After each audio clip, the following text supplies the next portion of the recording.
ಅವರಿಬ್ಬರದ್ದು 45 ದಿನದ ಪ್ರೀತಿ. ಪ್ರೇಮಿಗಳ ದಿನ ಪಾರ್ಟಿಗೆ ಕರೆದ ಪ್ರಿಯಕರ ಫ್ರೆಂಡ್ ಜೊತೆ ಸೇರಿ ಮಾಡಬಾರದ್ದನ್ನ ಮಾಡಿದ್ದಾನಂತೆ. ಲವರ್ ಮೇಲೆ ಯುವತಿ ಸಿಡಿದಿದ್ರೆ ಪ್ರಿಯಕರ ಹನಿ ಟ್ರ್ಯಾಪ್ ಬಾಂಬ್ ಸಿಡಿಸಿದ್ದಾನೆ.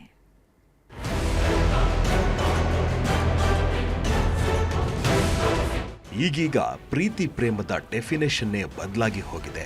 ಲವ್ ಅನ್ನೋದು ಜಸ್ಟ್ ಟೈಮ್ ಪಾಸ್ ಆಗೋಗ್ತಿದೆ. ಮೂರು ಮತ್ತೊಂದಿನಕ್ಕೆ ಮಾಡಬಾರದನ್ನೆಲ್ಲ ಮಾಡಿ ಗುಡ್ ಬೈ ಹೇಳಿಬಿಡ್ತಾರೆ. ಬೆಂಗಳೂರಲ್ಲಿ ಇಂಥದ್ದೇ ಪ್ರೇಮ ಕಥೆ ಠಾಣೆ ಮೆಟ್ಟಿಲೇರಿದೆ. ಗೆಳೆಯನ ಜೊತೆ ಸೇರಿ ಪ್ರೇಯಸಿ ಮೇಲೆ ಅತ್ಯಾಚಾರ ಮಾಡಿದ ಗಂಭೀರ ಆರೋಪ ಕೇಳಿಬಂದಿದೆ.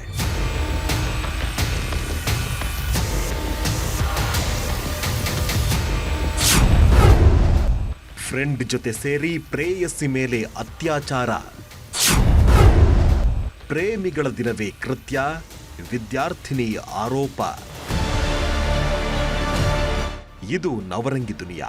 ಪ್ರೀತಿ ಪ್ರೇಮಕ್ಕೆಲ್ಲ ಇಲ್ಲಿ ಬೆಲೆ ಇಲ್ಲ ಅನ್ನೋದಕ್ಕೆ ಈ ಸ್ಟೋರಿಯೇ ಸಾಕ್ಷಿ. ಪ್ರಿಯಕರನ ವಿರುದ್ಧ ಸಿಡಿದಿದ್ದ ಈಕೆ ಪ್ರತಿಷ್ಠಿತ ಕಾಲೇಜಿನ ಸ್ಟೂಡೆಂಟ್. ತಮಿಳುನಾಡಿನಿಂದ ಬಂದು ಬೆಂಗಳೂರಲ್ಲಿ ವಿದ್ಯಾಭ್ಯಾಸ ಮಾಡ್ತಿದ್ದಾಳೆ. ಇನ್ಸ್ಟಾದಲ್ಲಿ ಆಕ್ಟಿವ್ ಆಗಿದ್ದವಳಿಗೆ ಇದೇ ಡಿಕ್ಸಿನ್ ಗಾಳ ಹಾಕಿದ್ದ.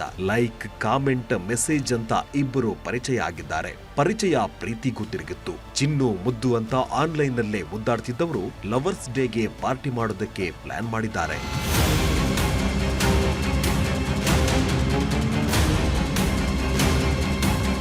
ಫೆಬ್ರವರಿ 14 ಬರ್ತಿದ್ದಂತೆ ಇಬ್ಬರ ಪ್ರೀತಿ ಉಕ್ಕಿ ಹರಿದಿತ್ತು. ಹೀಗಾಗಿ ಜಕ್ಕೂರು ಬಳಿಯ ಖಾಸಗಿ ವಿಲ್ಲಾ ಒಂದರಲ್ಲಿ ಭರ್ಜರಿ ಪಾರ್ಟಿ ಮಾಡಿದ್ರು. ಇದೇ ಪಾರ್ಟಿಗೆ ಡಿಕ್ಸಿನ್ ಗೆಳೆಯ ನಿಖಿಲ್ನನ್ನು ಕರೆದುಕೊಂಡು ಬಂದಿದ್ದಂತೆ. ಎಲ್ಲರೂ ಸೇರ್ಕೊಂಡು ಲವರ್ಸ್ ಡೇ ಆಚರಿಸಿದ್ದಾರೆ. ಪಾರ್ಟಿ ಮುಗಿದ ಮೇಲೆ ಯುವತಿಗೆ ಮತ್ತೊಬ್ಬರು ಮಾತ್ರೆ ನುಂಗಿಸಿದ್ರಂತೆ. ಪ್ರಜ್ಞೆ ತಪ್ಪುತ್ತಿದ್ದಂತೆ ಅತ್ಯಾಚಾರ ಮಾಡಿದ್ದಾರೆ ಅಂತ ಯುವತಿ ಆರೋಪ ಮಾಡ್ತಿದ್ದಾಳೆ. ಎಚ್ಚರ ಆದಾಗ ಡಿಕ್ಸಿನ್ ಸ್ನೇಹಿತ ನಿಖಿಲ್ ಬೆಡ್ ಮೇಲೆ ಮಲಗಿದ್ದಂತೆ. ಎಲ್ಲವನ್ನೂ ವಿಡಿಯೋ ಮಾಡಿಕೊಂಡು ಬ್ಲಾಕ್ ಮೇಲ್ ಮಾಡ್ತಿದ್ದಾನೆ ಅಂತ ದೂರು ಕೊಟ್ಟಿದ್ದಾಳೆ.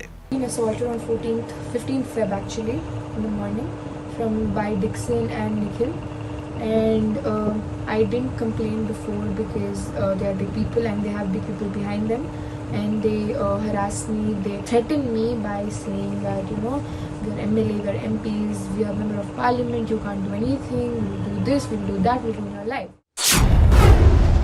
ಹಣಕ್ಕಾಗಿ ಹನಿ ಟ್ರ್ಯಾಪ್ ಮಾಡಿದ್ಲಾ ಲೇಡಿ. ಯುವತಿ ದೂರು ಆಧರಿಸಿ ಅಮೃತಹಳ್ಳಿ ಪೊಲೀಸರು ತನಿಖೆಗಿಳಿತಿದ್ದಂತೆ ಕೇಸ್ಗೆ ಮತ್ತೊಂದು ಟ್ವಿಸ್ಟ್ ಸಿಕ್ಕಿದೆ. ಯುವತಿ ದೂರು ಕೊಡುವ ಒಂದು ದಿನ ಮೊದಲೇ ಡಿಕ್ಸಿನ್ ಮತ್ತು ನಿಖಿಲ್ ಆಕೆ ವಿರುದ್ಧ ಕಂಪ್ಲೇಂಟ್ ಕೊಟ್ಟಿದ್ದಾರೆ. ಯುವತಿ ನಮಗೆ ಹನಿ ಟ್ರ್ಯಾಪ್ ಮಾಡ್ತಿದ್ದಾಳೆ ಅಂತ ಆರೋಪಿಸಿದ್ದಾರೆ. ಖಾಸಗಿ ಚಾನೆಲ್ ಹೆಸರೇಳ್ಕೊಂಡು ಇಮ್ರಾನ್ ಎಂಬಾತ ಕರೆ ಮಾಡಿ ಹಣಕ್ಕೆ ಡಿಮ್ಯಾಂಡ್ ಮಾಡ್ತಿದ್ದಾನೆ. ಯುವತಿ ಬಗ್ಗೆ ಮಾತಾಡಬೇಕು, ಹಣ ಕೊಡದಿದ್ರೆ ಆಗೋದೇ ಬೇರೆ ಅಂತ ಬೆದರಿಕೆ ಹಾಕ್ತಿದ್ದಾನಂತೆ. ಈ ಬಗ್ಗೆ ಯುವಕರು ಮಲ್ಲೇಶ್ವರ ಠಾಣೆಗೆ ದೂರು ನೀಡಿದ್ದಾರೆ. ಪ್ರಿಯಕರನ ಹನಿ ಟ್ರ್ಯಾಪ್ ಆರೋಪವನ್ನ ಯುವತಿ ತಳ್ಳಿ ಹಾಕಿದ್ದಾಳೆ. ಡಿಕ್ಸಿನ್ ಹಾಗೂ ನಿಖಿಲ್ ಯುವತಿಯರ ಜೊತೆ ಆಗಾಗ ಪಾರ್ಟಿ ಮಾಡ್ತಾನೆ ಇರ್ತಾರೆ, ಅವರದ್ದೇ ತಪ್ಪು ಅಂತ ಆರೋಪಿಸಿದ್ದಾಳೆ. ಸದ್ಯ ಈ ಬಗ್ಗೆ ಪೊಲೀಸರು ತನಿಖೆ ಮುಂದುವರೆಸಿದ್ದಾರೆ. ಯುವತಿ ಹನಿ ಟ್ರ್ಯಾಪ್ ಮಾಡಿದ್ಲಾ ಅಥವಾ ಪ್ರಿಯಕರ ಕಳ್ಳಾಟ ಆಡಿದ್ನಾ ಅನ್ನೋದು ತನಿಖೆ ಬಳಿಕವೇ ಗೊತ್ತಾಗಲಿದೆ.